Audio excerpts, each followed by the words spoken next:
Alright, hello everybody. My name is Eden, and this is Aiden. Aiden, hello. Today we're going to talk about the ethical controversy really over um, uh, the facilitation of performance enhancement drugs by physicians and the usage of performance enhancement drugs within elite competition. And so, like, the first thing we really want to talk about is the right or wrongs, and uh, the first topic we're going to talk about is under the hand of a physician. I personally think that performance enhancement drugs shouldn't be distributed to athletes because at the end of the day, this is like their body, Yeah. and I know as much as it may be their own choice to do this, the payout for why someone would want to use drugs is not worth it because there's many negatives, and these athletes, like, they get their one body, and you can't put them through trial and error because they're not like lab rats. And one of the sources and articles I had read was performance enhancement elite athletes and anti-doping governance, comparing human guinea pigs in pharmaceutical research and professional sports. So basically this was just talking about how it's very unethical for a doctor to be distributing performance enhancement drugs to these different athletes Just as a test. Yeah. Because their body isn't a test, and that basically it shouldn't be done. And so, like, what this gives me to my next thought is, like, if an athlete's willing to use performance enhancement drugs, there has to be like external reasons as to why and why they're making this decision for their body. And so what I've noticed is that with an athlete, in every other sport or in any other profession, while you're working, is that as an athlete, your body is your source of income. Yeah. And what you notice is that there's various factors such as injury that can postpone the return time to an athlete to get back into competing. And so Exactly. for athletes, like what do you think? Like, if as an athlete, they're gonna utilize every and a little thing to get back to competing to make up for the money because this is their only way of financial income. Yeah, and when you think about it like that, it starts to make sense as to the biggest motive behind using PEDs. And when you think about it from a standpoint of, I'm not using it necessarily to get better than the competition, but rather to get myself better. You know what I'm saying? Because at the end of the day, I'm a professional athlete and I need to continue what I'm doing in order to maintain my income. Yeah. Exactly. Yeah, and we had another source that would support that. Where's it at?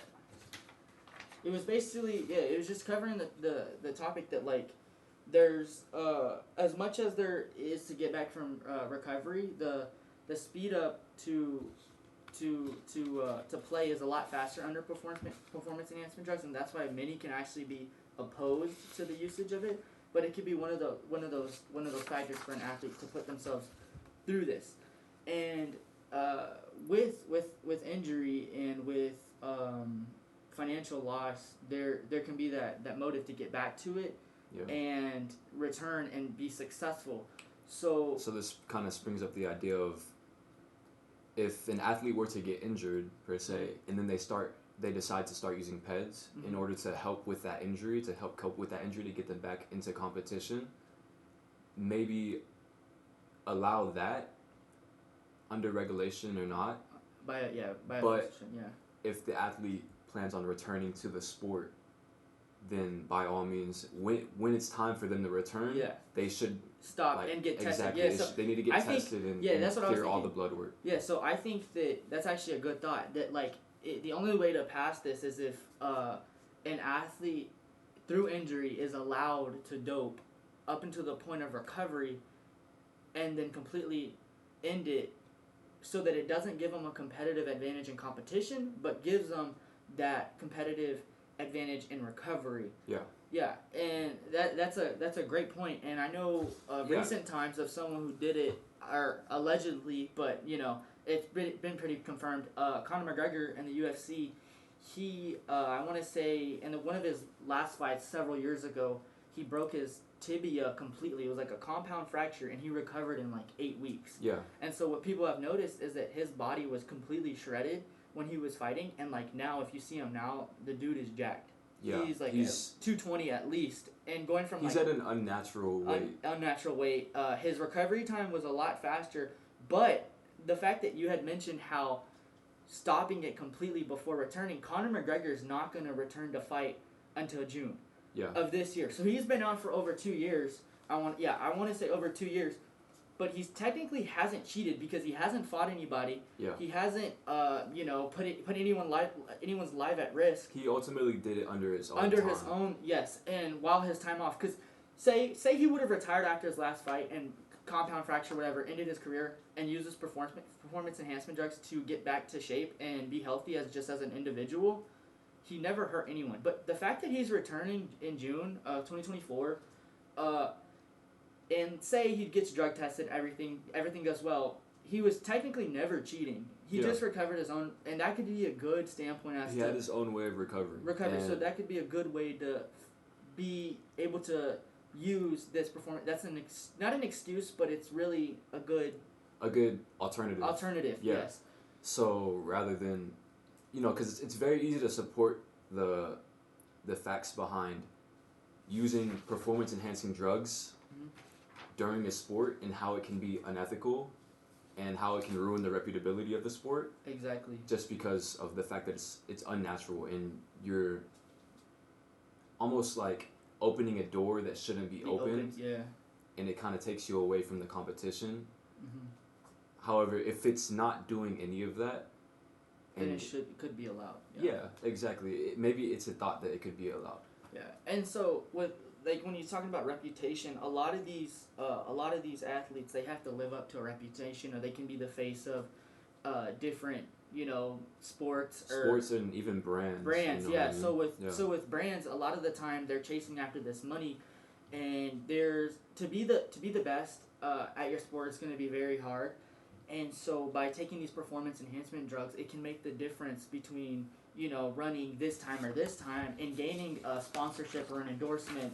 In college now there's a lot of NIL, so who knows if some of these athletes are pushing their limits as young athletes to do whatever it takes to reach that level. Yeah. And I mean, we could talk about how, such as the Olympics, the payout for getting, say, a gold medal versus a bronze medal, not necessarily the Olympics itself, but by the country that you run for or whatever you compete for. Yeah, so like if you're in a smaller country, the payout is going to be in an article that I have. It was nearly 20 times in Singapore. If you were to get a gold medal in Singapore, the payout compared to the United States is nearly 20 times. Yeah. So for athletes that are in smaller countries, are they more susceptible to cheat because they could be coming from poor backgrounds? Ultimately, I think the answer is yes, and that's just because you have to think about short-term success versus long-term success. Yeah. Or the punishments. Yeah. Short-term motivations that lead to long-term punishments. Yes. Or punishment. Okay, so yeah. Let me elaborate on this. What I mean by this is, if you know that by you winning a gold medal, this will happen, such as I'm gonna get this payout, and this could completely change my life. Not only that, but you're gonna get exposure because you're running on you're competing on the biggest competition, biggest stage of the world, the Olympics, right? So if you're guaranteed a payout, you're guaranteed exposure, which in smaller countries as a smaller athlete, it's hard. It's very hard to get, right? You're not gonna get the endorsements and sponsorships that you see all these bigger athletes from bigger countries getting. I think that their motive is increased just because if I can do this and it can get me here, then maybe my plan is, okay, let me do this and get me here, and then I'll stop. And you'll be financially set. Let me just get that foundation, right? So. Wait, I like how you said you'll stop. See, with stopping, as a human, I feel like sometimes we push. Also, by the way, the payout was $737,000 per gold medal in Singapore, and this source was coming from The source was coming from, here's how much money athletes at the Beijing Olympics earn from winning medals. So I liked how you mentioned stop. So I feel like as an athlete, as a human, our natural instinct sometimes is to push our barriers. It's like, how much of this can I do before I get caught? And so like that leads into another discussion, right? So say if we wanted to get rid of all bans, right? So say we wanted to get rid of all bans and allow doping in sports, right? Mm-hmm. If everyone was using that same, let's say we're all using the same stuff, we're on an even playing field. Yeah. There's going to be one person that's going to want to push their limits on top of what is already allowed. Exactly, which goes to say that if your idea as, the company of a sport is to legalize it to even the playing fields, ultimately it's unreliable to think that that's going to happen, just because it's almost human nature to have to be better. You know what I mean? Especially if money is a big motivator, there's always going to be a handful of athletes, if even, but a decent amount of athletes that are going to want to be better than the competition while the playing field is leveled. So to think that by leveling the playing field, by legalizing the usage of PEDs, is going to make it, instead of what people think that it'll make an even playing field, basically it'll never be even. It'll never truly be in an article even. In a source I read was, there's already, in this world, we already have a genetic lottery. If me and you were to go stand up, you're 6 foot, I'm 5'5", 5'6", depends what shoes I'm wearing. So like, if there's already a genetic lottery, right? So if you're distributing these performance enhancement drugs, at the end of the day, it'll never be even. The person who was already gifted with these natural abilities, and compared to this person that could be, they could be good at their own thing, right? But if you both give them the same amount of performance, nothing's ever going to be even.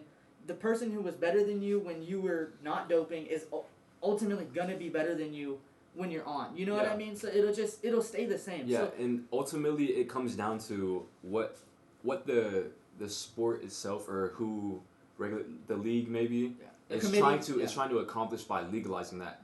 So you can maybe think of it like, if the sport is trying to legalize the usage of PEDs to make an even playing field, that's unrealistic. It's unrealistic, right? Yeah. But say the league or whatever the face of the competition is legalizing PEDs, but to maybe help benefit the athlete with recovery and injury.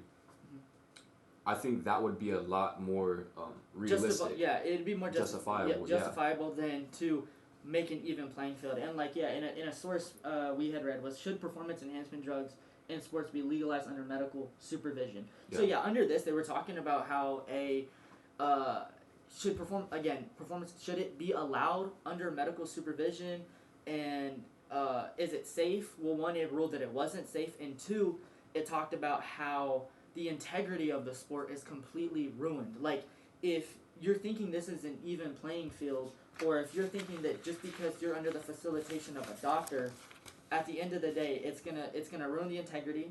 It's gonna ruin the fan base. Because I don't know about you, but like as a kid, when I was little and I could see athletes, doing XYZ, right? You would think that that's attainable through your natural well-being.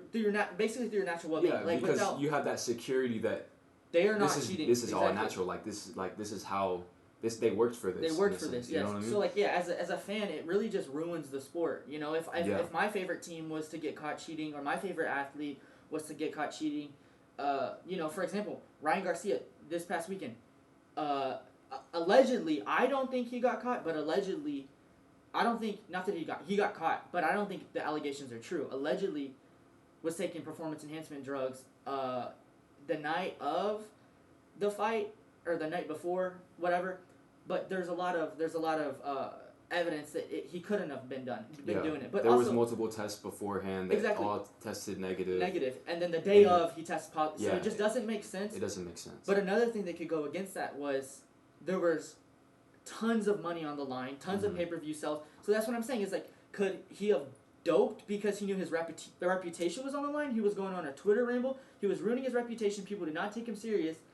And next thing you know, he has one of the biggest fights of his life, fighting against a 30-0 fighter, and completely destroys him. So could could it be true? Like, could the allegations be true? Could the test be true? And ultimately, it's really hard to say. It's really hard to say, yeah. Because you can see so much of both sides. Exactly. There was a lot behind the fight that, like, he needed to win this. Exactly. So maybe that was his motive. Maybe he wasn't confident that he was gonna win it. So he decided to cheat. Yeah. Exactly. And but going at the into same time, fight, it could be like. You know, people could be pulling strings. Exactly. Yeah. Exactly. You know, and in that fight, it was complete dominance. That's why I was shocked. That's what we're saying. Like, I mean, say, you know, let's say 3 months from now, we find out that the allegations were true. This can definitely support the fact that performance enhancement drugs should be banned because it gives you a definite competitive advantage. Against a 30-0 fighter, you knock him down four to six times in a fight. That's crazy. Yeah, completely. Yeah, so you know. I wanna stay on the topic of the fan base and how the fan base might perceive the legalization of PEDs.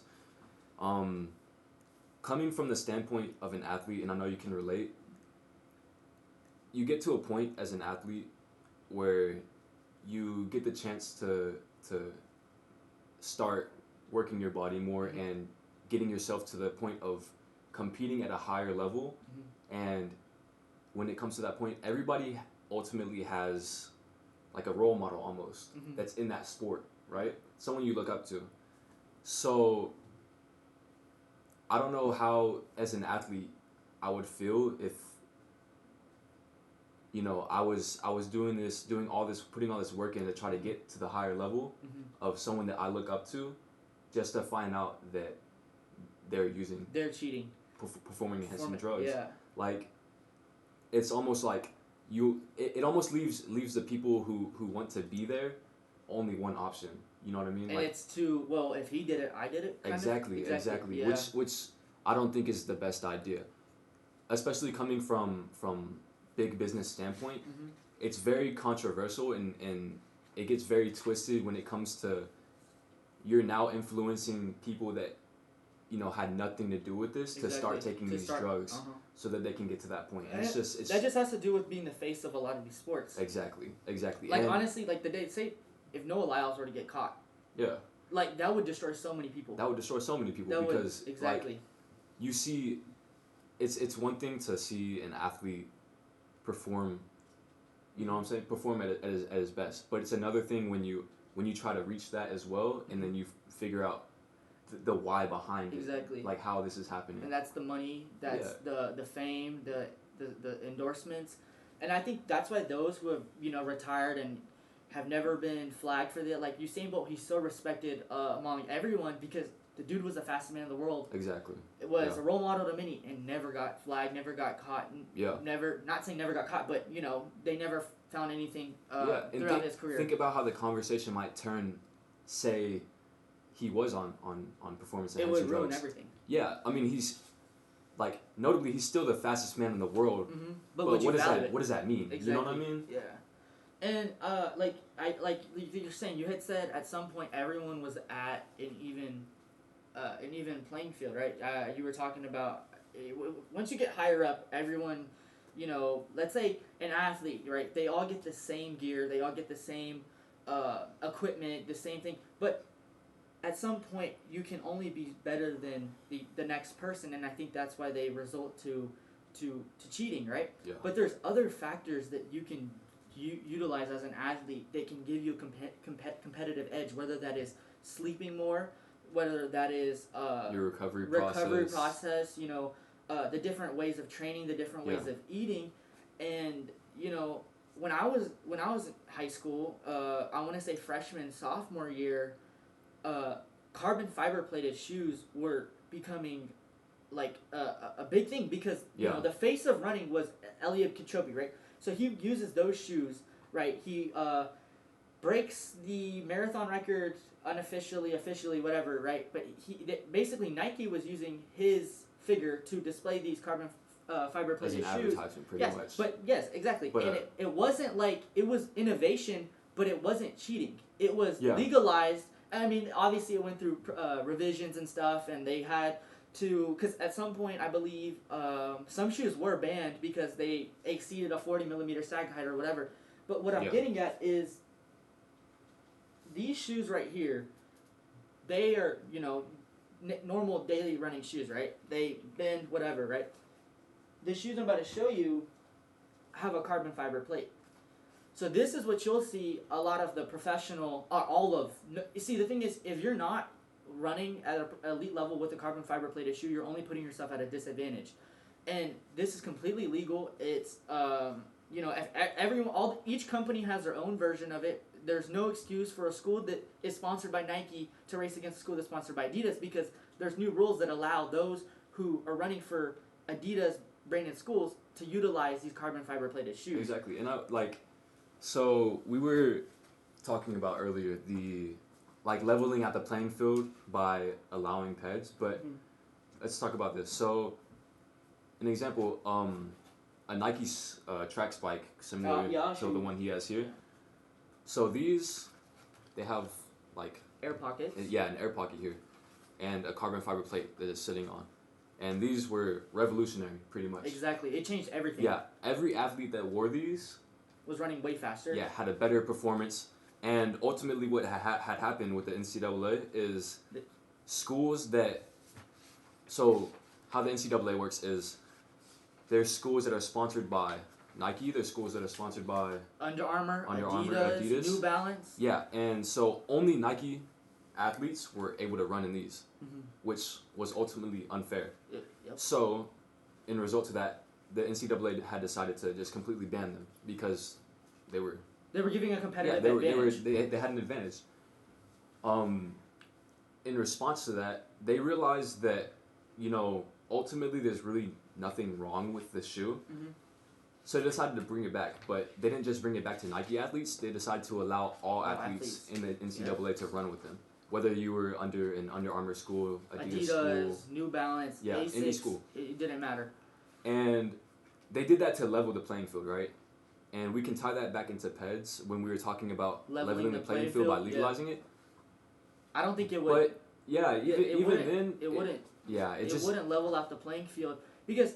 So, like we were talking about, as someone who is cheating, right? You're your own, it's your body, it's your own facilitator. See, if someone were to get, you couldn't ban someone for using the shoe if everyone is using it, because we aren't the ones that are engineering these products. These products are being manufactured, engineered, shipped out to us. So this is just another support. I said there's other ways to gain competitive advantages without damaging your body, ruining the integrity of a sport. Because if I were to pull up a picture of Texas's track meet was this past weekend, the state track meet. If I were to pull up the races of all those meets, I can guarantee you that over 90% of those people who were sprinting or running distance were using carbon fiber plated shoes. Yeah.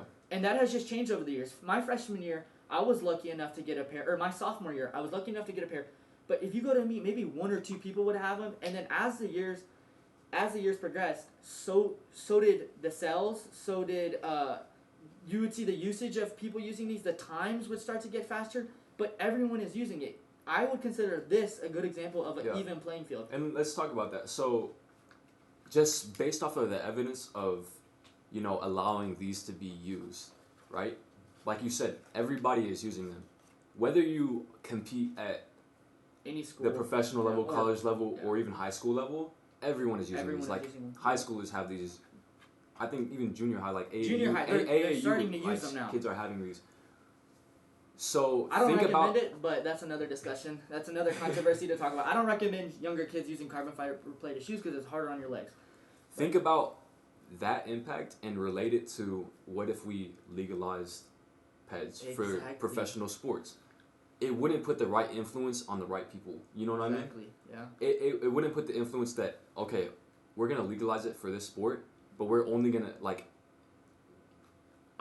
almost expect professional athletes to use it. You can't do that. And at that point, it gets... Because what is it going to take to get to that professional level? If only the professionals were allowed to dope, then how can your next high school phenom or your next college phenom get to that level without cheating? How can they run those times without cheating? If there's a high school student, right, he's expected to... He maybe needs a little bit of an edge to... he knows that he needs a little bit of an edge to get to the professional level that he wants to get to. And he's seeing professional players or professional runners, etc., professional athletes use PEDs, right, for that advantage to be competing at that level. what is stopping that high school athlete from doing the same thing? From doing the same thing to get to that level, right? Exactly. It's ultimately like, it's just that's another thing that's just like it ties in with the unethicality of using. So like there was its own side, you know, to like sum up the conversation. You know, there was the side that as an athlete there's many factors, whether that's personal, like we talked about, recovering through injury, seeking money, seeking endorsements, seeking sponsorships. You know, there's that, but there's also the other side. There's just I personally think that there's more negatives than positives. Yeah. And I just think that the facilitation, whether it's under a doctor or not, whether it's, you know, within yourself, I don't think that that PED should not be allowed in elite or non-elite athletics, because it's just not fair. It's unethical. And I completely agree. And as a fan, I think it just ruins the sport. I think, you know, like I said, there's good and bad to it, but I think the bad outweighs the good. Yeah. And I think that ultimately comes down to erasing. So most of the benefits surround the selfish usage, right? Yeah. You're wanting, you have to use it so that you can get to this point, right? But you have to think of the entirety of the sport itself and how it influences others. The people that not only are in it, or and like the viewers as well, the audience. You know what I mean? Like nobody's gonna want, like, because with sports, no parent is gonna want to like watch a sport and have a kid be into that sport, knowing that they're almost like what's it? That's their role model. They want to grow into who the people they are watching, and I think with sports it's a chain effect, domino effect. You know, the younger generation is going to end up being those who are the stars. You know, those who make it to the Olympics, and I think with performance enhancement drugs being in sports, it can just ruin everything. I think it just ruins integrity, it ruins. It's unethical, and again, it's just bad for the body. Like it's bad. For the body. Ultimately, it is like it's unnatural, and it's unnatural. Yeah, it shouldn't be glorified. You know what I mean? Yeah. It's And in a lecture, I had learned also with with drugs, performance enhancement drugs, on top of it being bad for your body, is that so if someone were to take testosterone, the body makes it as a male. We make our own testosterone, and if you were to take synthetic testosterone, your body's gonna have a feedback loop that eventually stops making its own, right? And so in return, you almost rely on it. Yeah, you rely on it, but also as funny as it may sound, your balls are gonna start shrinking because they're not naturally making that testosterone on its own to provide a sufficient amount for your body. You're taking a synthetic version, and the synthetic version is causing your body to respond shut down negatively. and not have to actually use it. So, you know, that's just on top of the many negatives. It can alter the way your body works, the way your body is, and it can just ruin the longevity of your life, not just in sports. I think that a short-term success is not worth long-term consequences, and that's ultimately what we want to, wrap it up on, I think. Yeah. And I think I'm just against performance. I think it's unethical, and some may be on the side that, they should be allowed, allow the even playing field. It allows with injury recovery, and, these athletes, they have money, I think track athletes are one of the lowest paid among us sports, but, I think they get caught cheating the most, and I think that has something to do with it. There's some type of... Yeah, because it's really rare for you to see an NFL player get caught. I mean, they're making millions. Like, what an NFL player might make in a year is what a track athlete may make in a lifetime. Not even. I mean, you just have to be the top of the top. But I think, this was a good conversation to touch on. Yeah. We had a good amount of sources that we could read before this, that we could talk about, and I just think I'm standing on my point of view. I think I'm just against it. Yeah, and I agree. Yeah. And appreciate y'all watching. Appreciate my guests coming. Yeah. There's a short notes on his end, but we could bounce off of each other. We knew a lot. We knew a lot. Yeah, we knew a lot about background with sports. But yeah, I hope y'all liked it. See y'all later. Yeah.